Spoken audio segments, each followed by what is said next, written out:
Greetings, ladies and gentlemen, and welcome to the Living Beyond Breast Cancer Newly Diagnosed What You Need to Know conference call and webcast. At this time, all participants are in a listen-only mode. If you have not already done so, please close all other programs on your computer. A question and answer session will follow the formal presentation. You may submit questions via the web at any time by typing them into the Ask a Question field on the left side of your screen. If anyone should require operator or technical assistance during the conference, please press *0 on your telephone keypad. It is now my pleasure to introduce your host, Jean Sachs. Thank you. You may begin. Thank you. Hello, everyone, and welcome to Living Beyond Breast Cancer's webinar entitled Newly Diagnosed, What You Need to Know.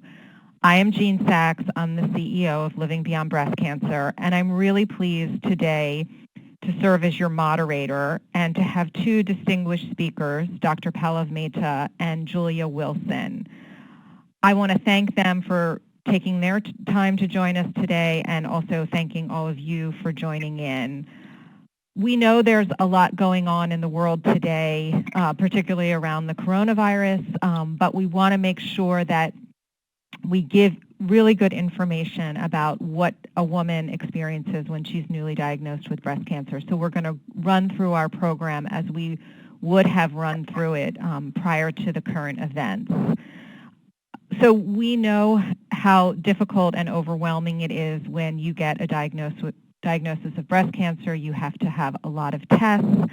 You have a lot of questions, a lot of appointments to manage. You really have to learn an entirely new language at a time when you're really scared and overwhelmed.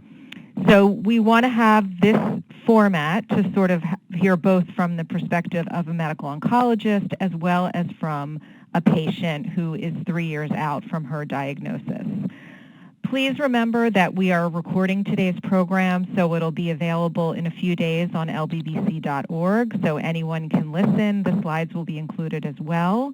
And at the end of the program, you'll get an evaluation. We ask that you please fill that out so that we can learn what worked and what we can improve on, and anyone who enters it will be included in a drawing for a $50 gift card. So before we begin, let me just tell you a little bit about our two speakers. Pallav Mehta is the Director of Integrative Oncology and Director of Practical Development at the MD Anderson Cancer Center at Cooper in Camden, New Jersey.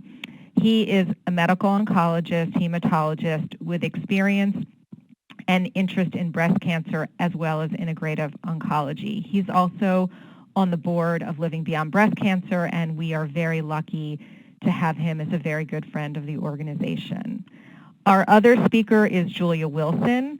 Julia was diagnosed with stage 1 HER2-positive breast cancer at the age of 35. She underwent a lumpectomy to remove her tumor, followed by 6 rounds of chemotherapy, 36 rounds of radiation, and 1 year of Herceptin infusions. She was a former staff member of Living Beyond Breast Cancer and remains involved as a volunteer. So I'm hoping the two of them will provide everyone with good information and answer some of your questions. So Dr. Mehta, let's start with you.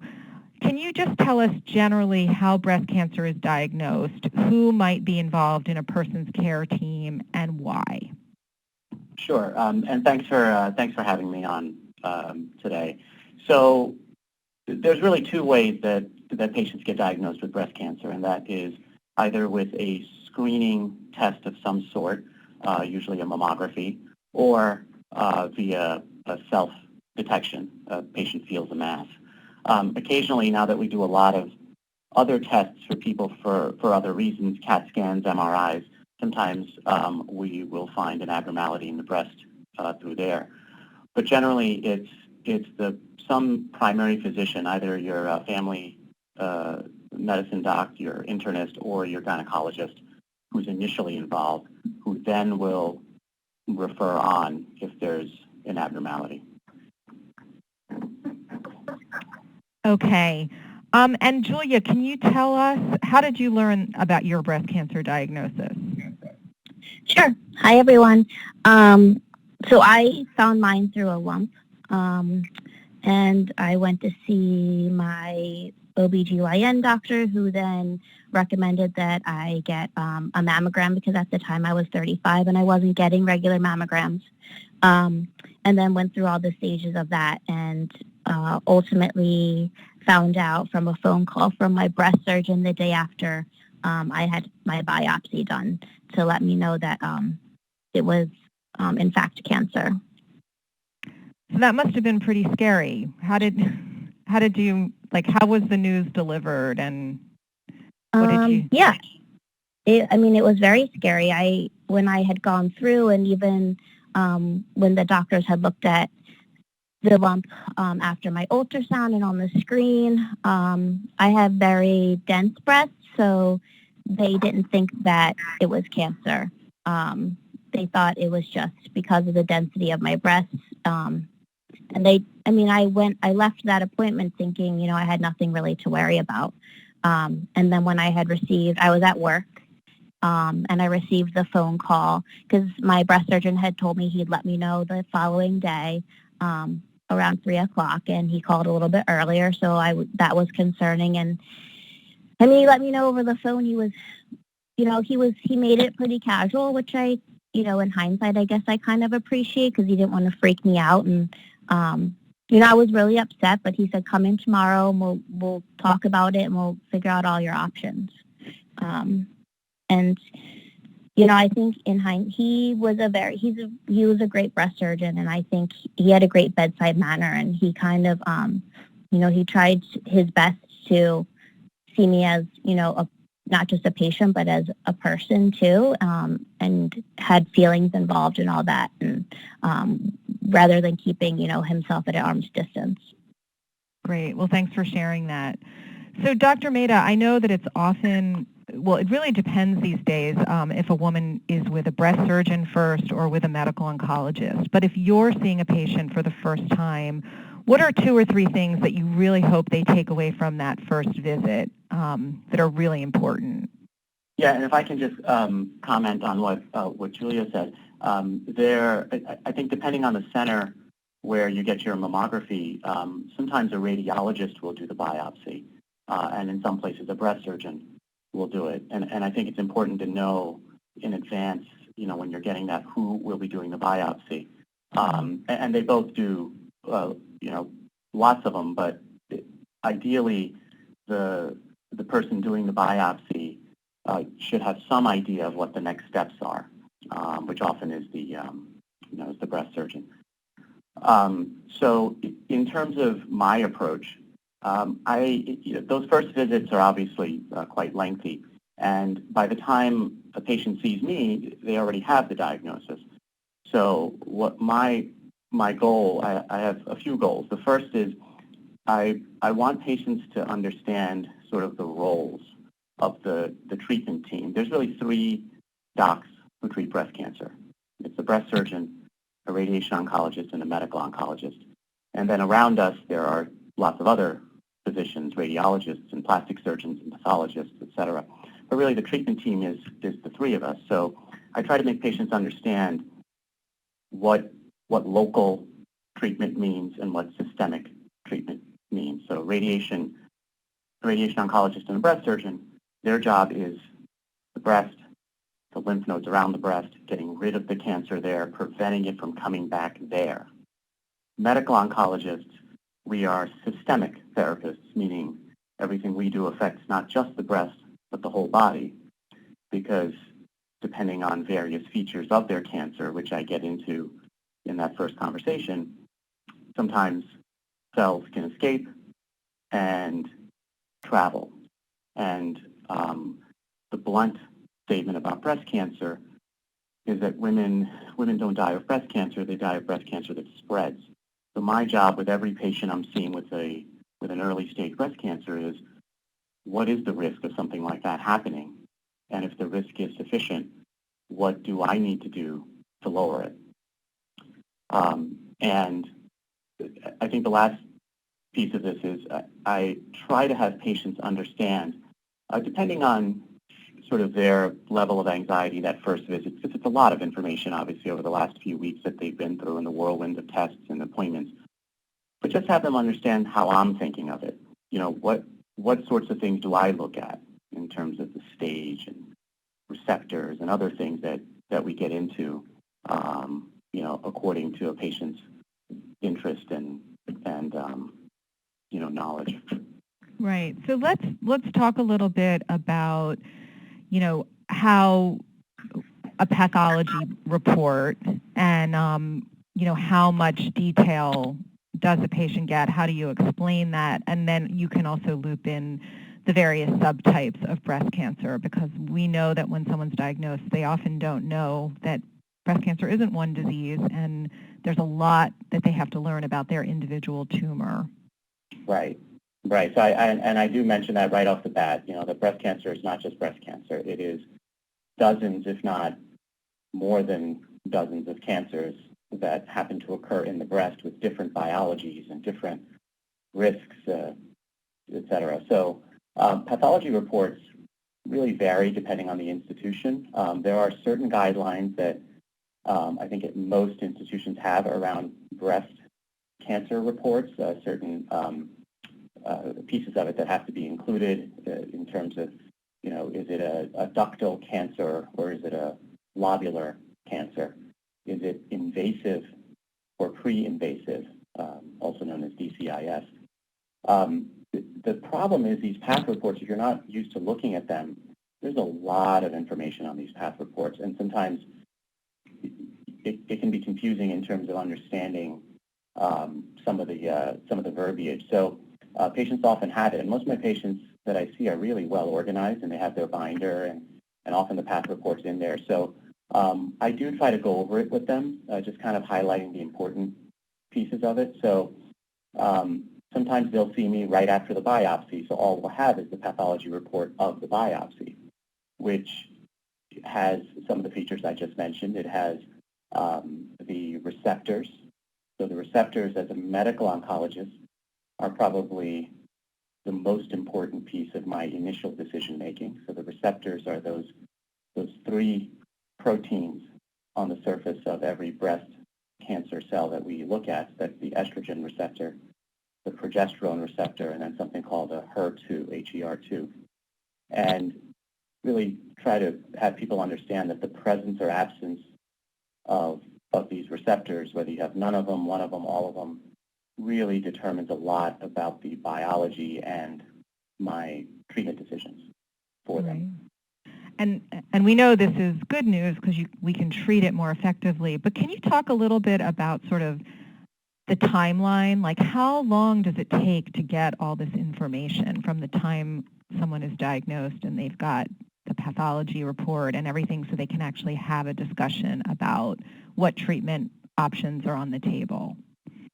So I think to a patient, I'm sure it feels eternal, because the minute an abnormal mammogram is there, it's probably the only thing many women and men sometimes think about. So, the time frame, even in the best case scenario, and I think most centers over the last 5 to 10 years have been doing much better in terms of getting people through the system. Could be a couple of weeks, 2 weeks, from the time you have an abnormal screening mammogram to then a diagnostic mammogram and ultrasound to then a biopsy with results that receptors can take 5 to 7 days. Sometimes the HER2 receptor takes longer than the other two. Mm-hmm. So, and then an appointment, with an oncologist or with the breast surgeon. And with early stage breast cancer, really it's the breast surgeon that the vast majority of patients end up seeing first. So they do get a lot of information from them. And if there is capacity in the institution, the medical oncologist and radiation oncologist even sometimes will see patients before they ever have surgery. Right. So I think the message is you just have to be patient, right? You need all this information before you can get moving. Right. And the vast majority of breast cancers, even some of the most aggressive subtypes, triple negatives, for example, where none of the receptors are there, still a couple of weeks really doesn't make any medical difference. So it's not a medical emergency, but we can all certainly understand that it's an emotional emergency. Right. I think all of us are aware of that.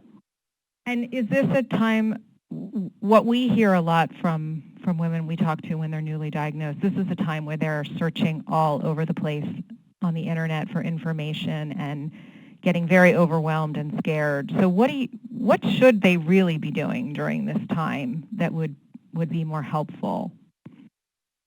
So, the internet is not necessarily a bad place to go. I mean, there's a lot of great sites, and of course I'm biased, so LBBC has some great information. But there are organizations that really have good peer-reviewed type information for patients. So I think as long as you're sticking with reputable websites and not going too far off the beaten path, it really does arm you with some knowledge and really with the right questions to ask of the different points of that treatment team, because there are going to be a lot of appointments and a lot of tests over the course of a few weeks, and you really get shuttled around. So it's nice to have that be armed with some bit of knowledge around it. Great. So, as a newly diagnosed person who's going through this experience, at what point would a second opinion make sense? Is it before they start any treatment? Is it? Yeah. When do you think that is a good time to do that? I guess my thought on a second opinion is you need the first opinion first. Sometimes there can be a tendency, particularly in geographical areas where you do have a lot of options, Philadelphia being one of them, to immediately start going to quote the best, or start going to the big institutions and there's certainly nothing wrong with that. But I think when I think about second opinions, it's get your opinion, get your first opinion, get a sense of everything. It's because it's not really just about the doc that you're seeing. It's the whole experience. It's the treatment team. It's how easy it is to get in and out. It's, what does the place feel like? I mean, you do to some extent have to trust your intuition on that appointment. Do you feel comfortable? Do you feel like everyone's, saying the same thing? Or did your medical oncologist say something very different from your from your breast surgeon? Which would imply that they haven't really talked. And so maybe the care there is a little more disjointed. This is a multidisciplinary cancer, and the treatment team really needs to get together regularly. We come together every week in our tumor boards, and we're always, every day, I'm talking to my breast surgeons and radiation oncologists. So you want to feel like the team is all on the same page as you, right. And then you want to feel comfortable with them when you're there. And in most cases, is it really an urgent rush for women to start treatment, or do they have the time to have a second opinion?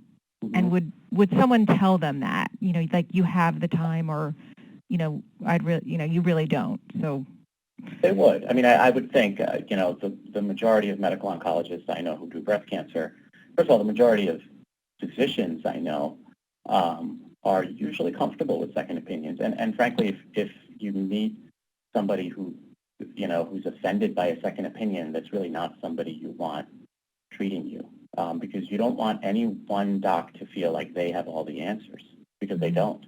I think the best oncologists are the ones who know what their limitations are and are willing to seek help. I mean, whenever there's a case that is a little out of the ordinary, I mean, I'm lucky enough to have my team at MD Anderson in Houston. We email them. We have official and unofficial means to do those things. And just people I know over the years, mentors in various parts of the country. So you want to feel like that's something your oncologist can do. But second opinions, the vast majority of time, you do have some time to get an opinion, even with aggressive cancers like HER2 positive, sometimes triple negatives. Generally speaking, your oncologist probably knows some of the folks that you are going to get a second opinion with, and could probably reach out to them to facilitate it, right. Which we often do. So, Julia, I want to pull you in because I know you did get a second opinion, and that changed your treatment plan. So can you talk about that? Well, I didn't It was the fact that so my type actually changed. So when I was originally diagnosed, I was diagnosed with triple negative, and that came after my biopsy. So I mean, my treatment plan was a little bit on a fast track, I think, because of the aggressive nature of triple negative. And I mean, I felt like I was in a whirlwind from the time that I got my diagnosis to my surgery to when I was supposed to start treatment. And actually, so they had sent out the biopsy, and I'd gotten the triple negative diagnosis back, and I'd gone through all the steps, and I had gotten my treatment plan, and based on urging from my oncologist, it was sent out for further testing, and it came back HER2 negative, which completely changed my entire treatment regime. And wait, it came back HER2 positive, right? Correct. Sorry, yeah. HER2 positive. And I mean, from the get-go, I actually stayed with the same doctors that I had gone to from the beginning. Unfortunately, my mother-in-law had been diagnosed about a year before I was, and she had worked within the hospital system for 20 years, so she knew a lot of doctors. And the recommendations for who I saw came from her and who she was seeing. So, I mean, that was very helpful, and most people don't have that advantage. But I felt really comfortable with my care team from the get-go, and I would say to anyone that is feeling unsure or they're unheard or uncomfortable from that initial visit, I mean, go get another opinion. That's your right to do. I think if you're feeling rushed or the doctor's not hearing you with all your questions, I mean, you're essentially putting your life in the hands of someone else, and they're the expert in the situation, and you want to feel like they're doing everything possible to get you better and to make you healthy. And I felt that way with my breast surgeon. I felt that way with my oncologist. I remember my first appointment, and my mom came with me, and she had, a notebook full of questions, and he sat there with us and heard everything. And it wasn't just like I was another number to him. So I felt very comfortable with my care team.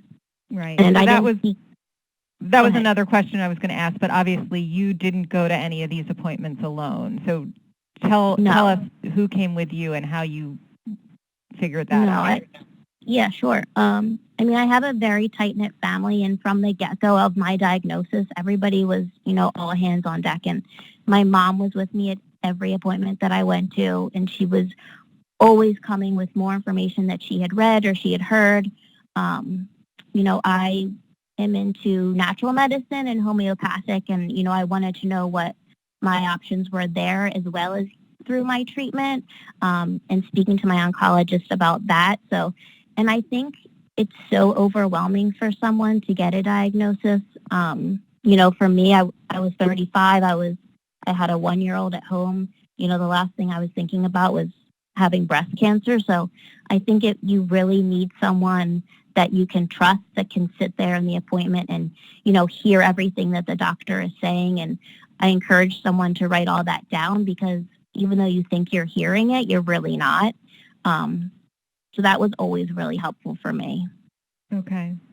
And then, Dr. Mehta, is it typical that a woman may have a choice about what kind of treatment and how does that happen?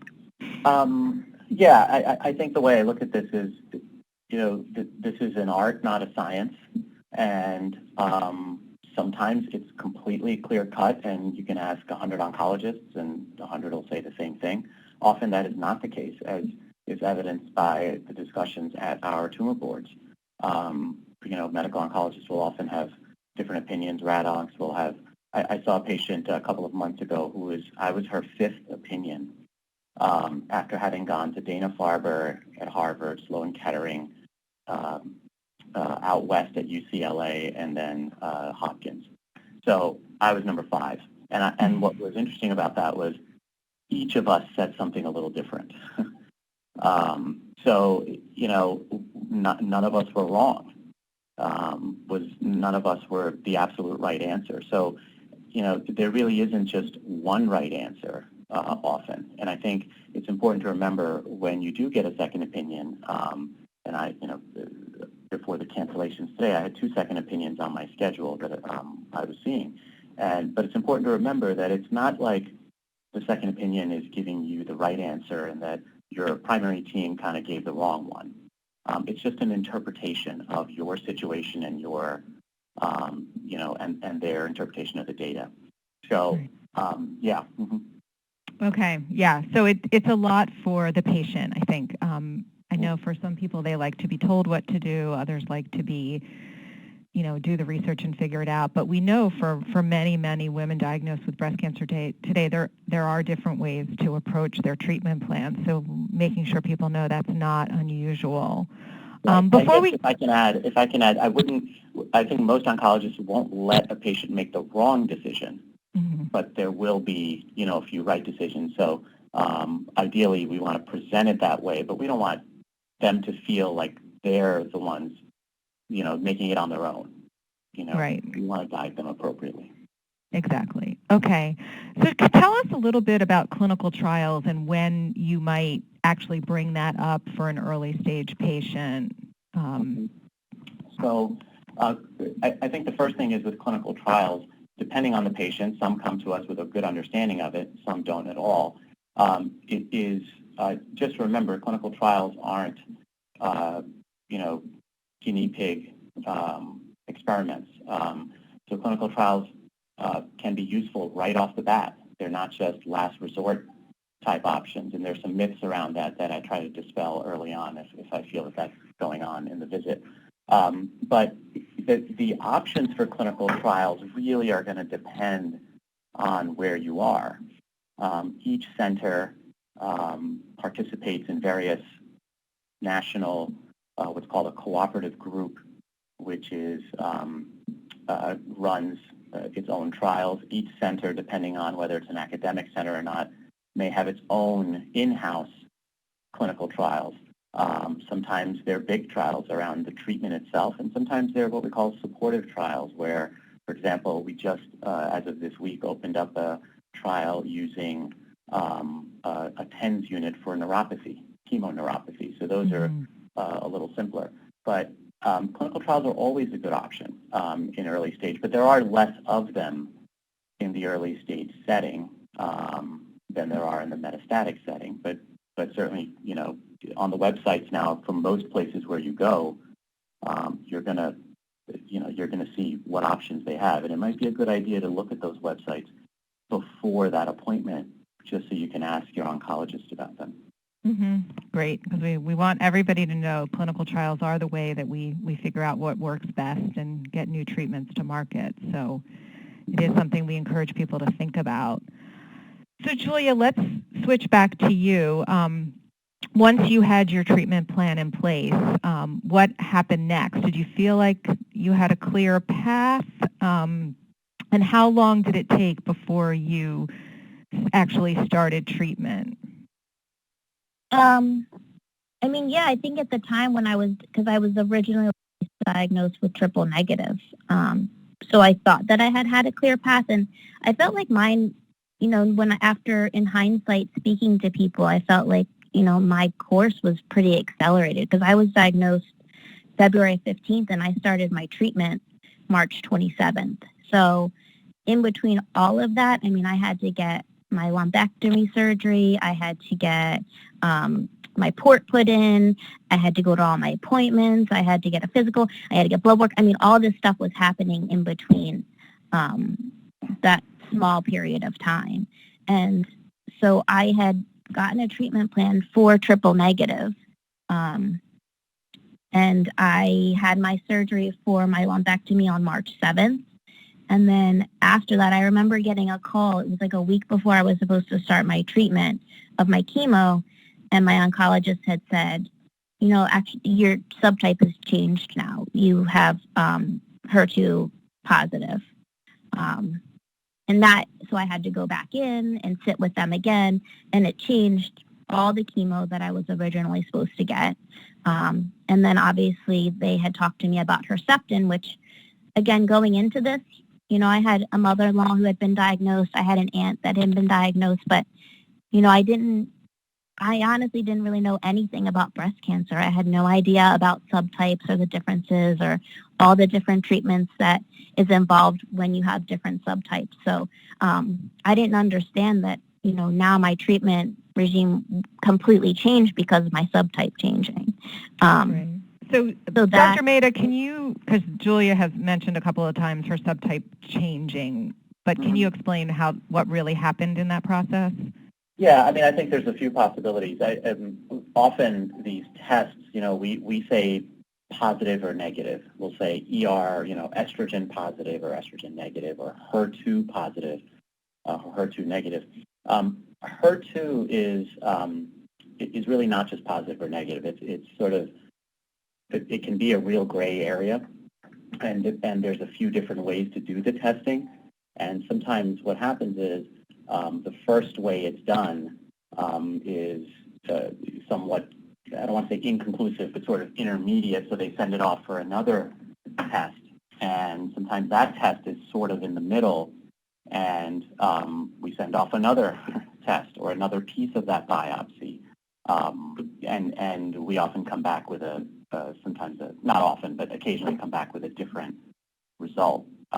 So I'd say it's not rare that happens, but it's certainly not the common right scenario. And that all came from her original pathology, that the original sample they took, right? They just Unless it came from the lumpectomy, so sometimes you'll get a biopsy with one answer, and then at the lumpectomy, and I think her treatment team sounds like they made the right decision, because if there's certain questions after the surgery, they'll retest another area of that specimen that they get for some of these receptors. And when that happens, occasionally you'll find something different in a different area. Right. So this is... Yeah, mine came from my lumpectomy. Right. So this is a time where, like you said, Julia, you didn't know anything about breast cancer, and suddenly information is coming at you quickly, and then it's changing. So it's challenging. Yeah. So I want to move, Dr. Mehta, to just talk about some of the categories of treatment that a woman might encounter. And I thought maybe you could start in just explaining what neoadjuvant treatment is, and then we can move on. Yeah.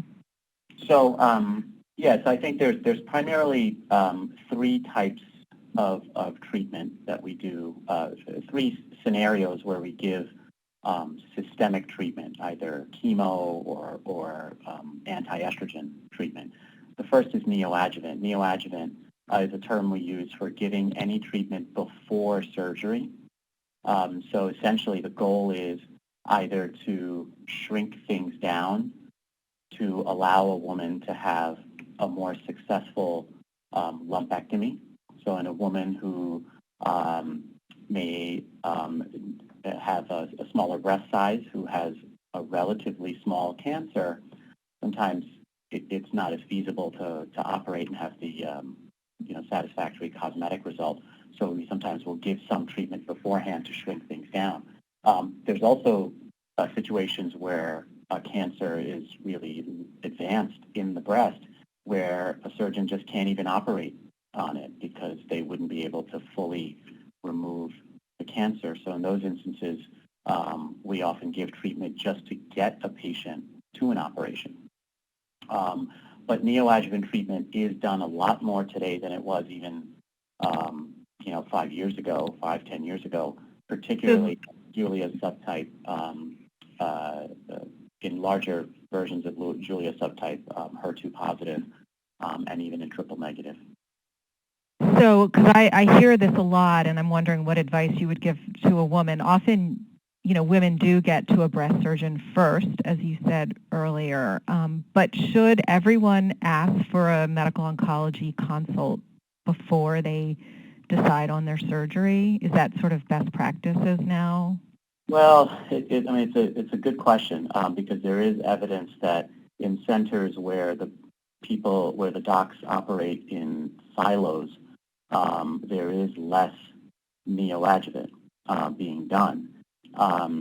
So I think it's a question that it's never a bad idea to ask that question to your surgeon when you see them, in whatever scenario.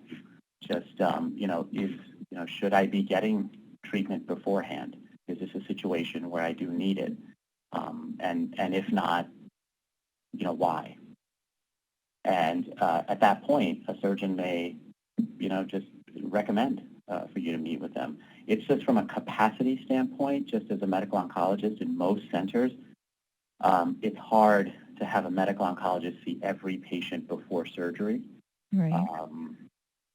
We try to, but I'd say we're successful about 50% of the time. Okay, but that's good to know.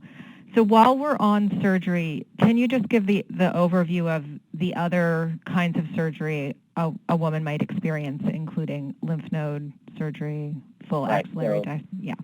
We sort of break it up into three parts. There's the breast surgery, the lymph node surgery, and then the reconstruction itself, depending on the type of surgery you have. So as far as the breast goes, there's the lumpectomy, which sometimes is called a partial mastectomy. So when you read the pathology reports, some places call it a quadrantectomy. But the idea is that you're not removing the whole breast, you're removing the tumor and a margin around that whole tumor.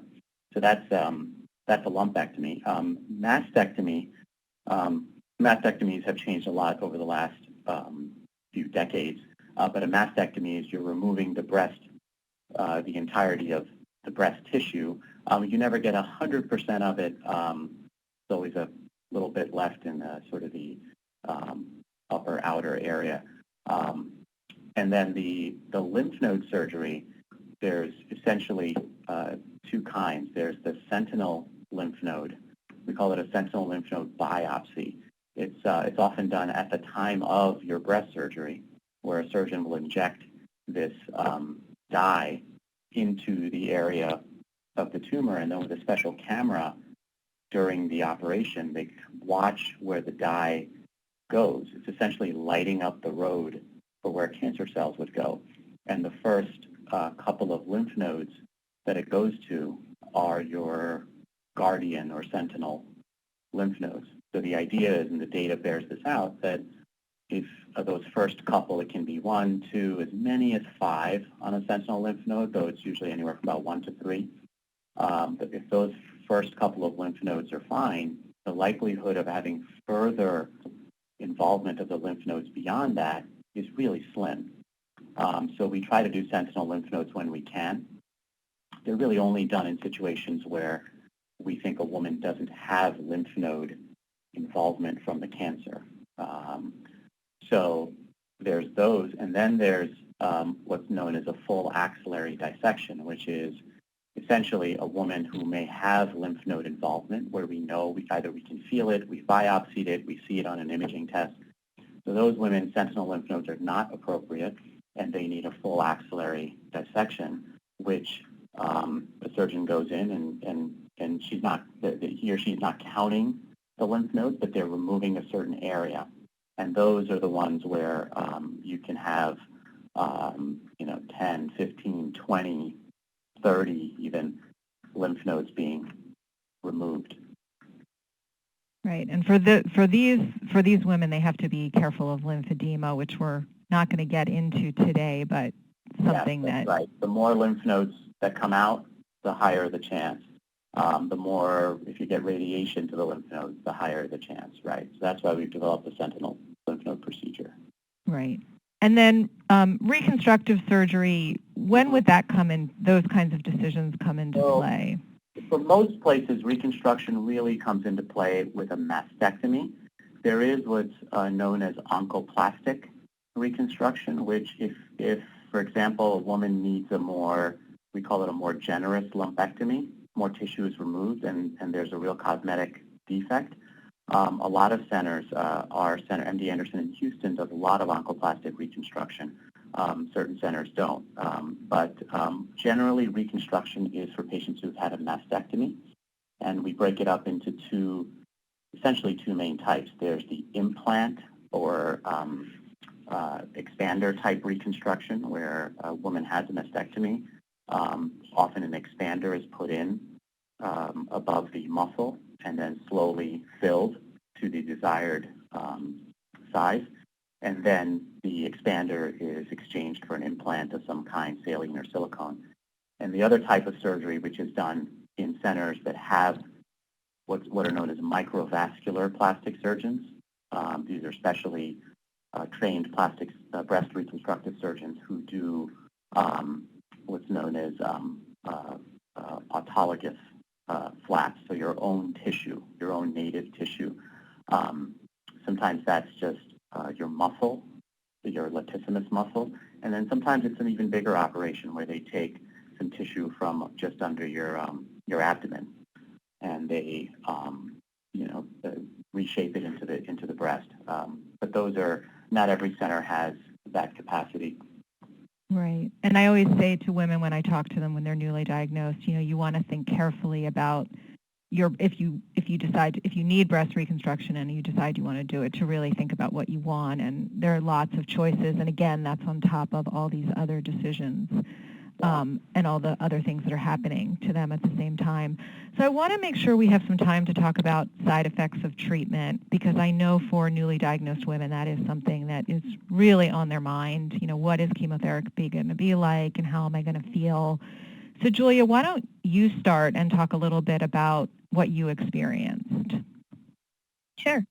I have to say that I think at the end it's all so individual. I mean, when you go in and you sit with your oncologist, the first thing you want to know is, what is this going to do to me? Am I going to lose my hair? Am I going to lose my eyelashes? Am I going to be vomiting every day? But I mean, I think every chemo affects everyone so differently and individual. And I mean, for a person like me, I want to hear like worst case scenario versus, you'll probably be fine. You probably won't lose your hair. I want to prepare myself for the worst. And my oncologist from the get-go, he said, yep, you're probably going to lose your hair, which was probably the hardest thing for me and probably for a lot of women. Like I said, I was 35 and I had a young child at home, and I was worried what she would think of me without hair. And, I think that for me, it's hard because you don't know who to turn to with that stuff. I mean, your doctor is the one who's there to help you cope with all those things. If you have nausea, they can give you this, that, or the other thing for it. But I mean, it was kind of the other stuff, like, what do I do with this weird taste in my mouth? And I can't taste my food, or I feel like I have a hangover all the time, or I'm lethargic. What do I do for that? And I would recommend to a lot of people to be in touch with the nurse navigator within your the hospital or the center where you are, because she was the person for me that, I had, her number on speed dial, and I was constantly calling her. And I said, if I felt X, Y, and Z, what did that mean? When was it going to go away for me? And she helped best she could. But I would also say, find a peer group. I found one on Facebook, a closed group that's really helpful, because the best people to talk to are those that are going through it or who have been through it, that can really give you recommendations for what helped them. Going on and just typing in, I feel like this today, or I have this weird rash showing up on my face. Did anybody experience that? Or what did you do when you felt like you couldn't get off the couch? I really found support in others that were going through what I was experiencing. Your oncologist and your care team's amazing for, giving you everything that's going to help you get through and save your life. But when it comes down to weird side effects, or not being able to sleep at night, or, calming your anxiety, sometimes there's not always a pill for all of that, and you need help from those that are going through the same things that you're going through. Right. So maybe, Dr. Mehta, could you talk a little bit about when you're putting together the treatment plan, how you help women prepare for side effects, and what you're able to do to mitigate some of the extreme side effects? So I think, just to add, I'm glad Julia mentioned, the other parts of the team, because you do want to, going back to my initial point about knowing, the team, when you walk into the center and you leave that day, understand what sort of team they have, what are the resources, because our nurse navigators are amazing. Our infusion nurses are some of the most experienced folks around that treat cancer. So you want to feel like you can get in touch with them when you need to. In terms of my conversation with the patient, so the way we do it is I tend not to get into the specifics of the chemo with the very first visit just because there's so much else to talk about. Sometimes we have to, but for the most part, it's a separate visit. So patient comes in and then I will go over kind of the overview of the treatment. What is sort of the general side effects you might feel, and really kind of try to get into, the specifics of the time frame. So, you walk in that day, you will have gotten some blood work before you come in. I generally will see you, make sure your blood looks good, make sure you look good. You then walk to the infusion area, the nurse accesses your port, and then the treatment starts. And then, that night, the next night, what you may or may not feel. I think what Julia mentioned is really important, that everyone does experience side effects very differently. And I think a lot of patients that I see sometimes look at chemo as sort of like poison or a bomb going off in their body. And I try to kind of have people think about it more as, chemo is really just killing rapidly dividing cells. It just so happens that the hair follicle, the bone marrow, and the lining, the mucosal lining of the gut also have rapidly dividing cells. So some of the side effects are related to that. Hair loss, some of the gastrointestinal side effects, and then the blood count issues. Each drug does have sometimes its unique side effects, so that it's important to have patients understand that. I think we try to strike a balance between going over all 480 side effects, which the paperwork we give people can be completely overwhelming with the sort of stuff that's on there. But also, we don't want to minimize it because we want patients to be able to call us the minute they feel something. I tell patients just overcall if needed on this stuff when they're on treatment. Let us decide that it's not a big deal. Great. I know for women, like Julia said, losing her hair was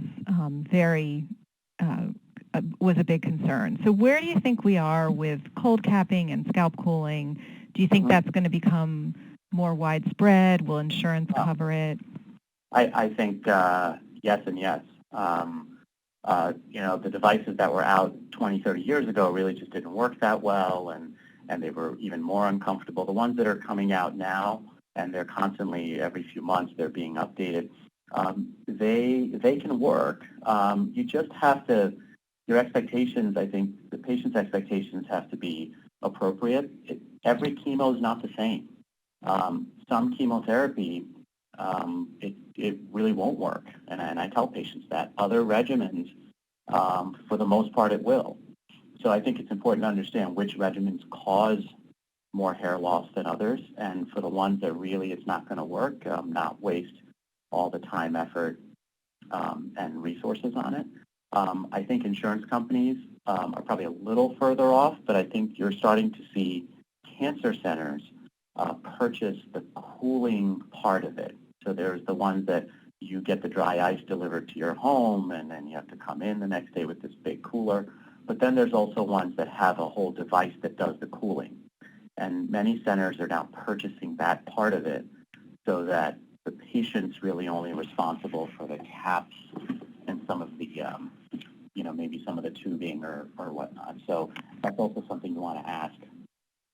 Right. So I just want listeners to know it is something you can ask about. It is becoming more common, and for some people it is effective. I think that one of the biggest side effects women are worried about is nausea. So Julia, was that something you experienced? Not really. So going into it, I'm a very nauseous person. I get car sick very easily. I can't even go on a swing at a playground. I'll get nauseous. So that was one of a really big concern for me because I didn't want to be laying on the couch every day and, throwing up all the time. So, from the get-go, I let my oncologist know that. And so they knew to handle that and give me something strong out of the gate. And, for me, it really worked. That was not really a side effect that I had to manage, luckily, because it was definitely something I was worried about.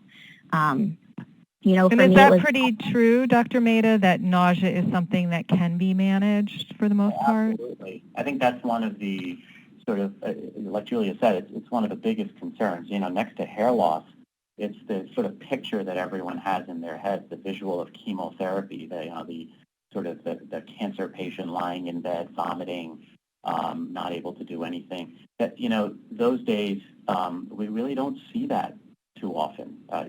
Vomiting in breast cancer chemotherapy now, even in the more aggressive regimens, because of some of the supportive intravenous medications we use, really has gotten better. 10, 15 years ago, it was really a lot tougher.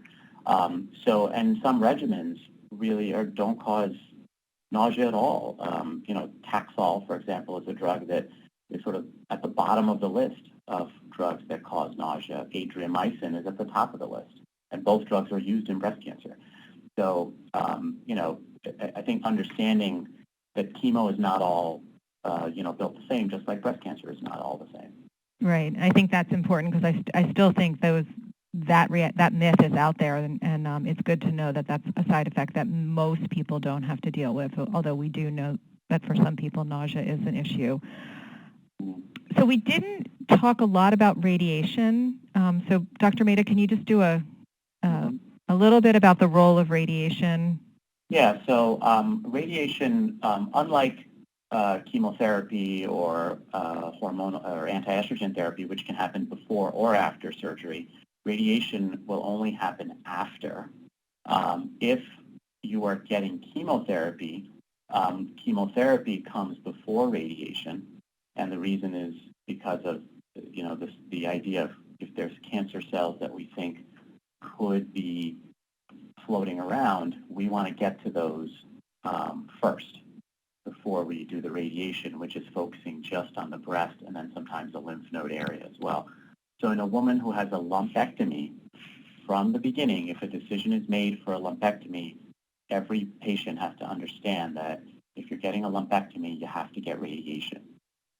Otherwise, it is considered inferior treatment. So those two just go hand in hand.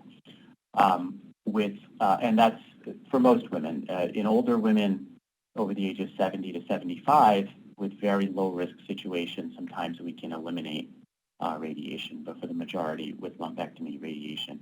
Mastectomy, I think, sometimes goes in the other direction. I think women sometimes think because they've had a mastectomy, there's no way they'll need radiation, and that's not always true. Larger cancers and lymph nodes. So if a woman has a mastectomy and positive lymph nodes, she often still will need radiation. So the radiation decision is usually not made until after surgery. Okay. Julia, did you experience radiation? I did. Okay. Do you want to, go ahead. I had as many rounds as they could give me, basically, because I opted for the lumpectomy. Luckily, I didn't have any node involvement, but, from their perspective, I was young and they wanted to give me everything that I basically could handle to take care of the cancer. And I didn't understand it because, like I said, I didn't know that much about breast cancer and the treatments involved, so I didn't know, if I was going through all this chemo stuff, why did I also have to get radiation? And that's when, I was explained that chemo is systemic and radiation is localized, and, that's where it can really hit exactly where your cancer is to make sure if there's anything going on there, it gets taken care of in layman's terms. And can you, Julia, radiation is 5 days a week. Can you talk a little bit about how you integrated that into your life? Sure. Yeah. Luckily I had a job. I worked full time at the time, and, they were very flexible with me coming in. I went to radiation every day. My appointment was at 7 a.m. So I would just go there on my way to work every morning, and, my appointment was probably, a little under an hour from getting there to being completely done and walking out the door. And, I had a lot of concern because I was told that, radiation could make you really tired. You're going to feel really zapped by the end of the day. But I was told that during chemo too. And other than, right after treatment, I would feel okay after, and I worked out a lot during my chemotherapy. And I think that was a huge factor for getting through everything and still having a lot of energy. But it was a lot. Yeah. I mean, I had 36 rounds of radiation. So it was every single day for, 4 or 5 weeks, I guess, whatever that comes out to. So, it becomes part of your routine. It's not your favorite thing to be doing, but, I got used to it. It was a creature of habit. So. Great. Well, we've covered a lot, and hearing it all together does always remind me how many steps it is to treat breast cancer, and how much information you have to understand and really advocate for to get the best care. So Dr. Mehta and Julia, I want to thank you for your time and for your wisdom. It makes a huge difference. For everyone on the line, I ask that you fill out the evaluation that will be emailed to you so we can do this better and learn from what works or what you want to hear more about. So thank you, everyone, and have a good day. Thanks. Bye. Thank you. Ladies and gentlemen, this does conclude today's conference call and webcast. Once again, we thank you for your participation, and you may disconnect your lines at this time.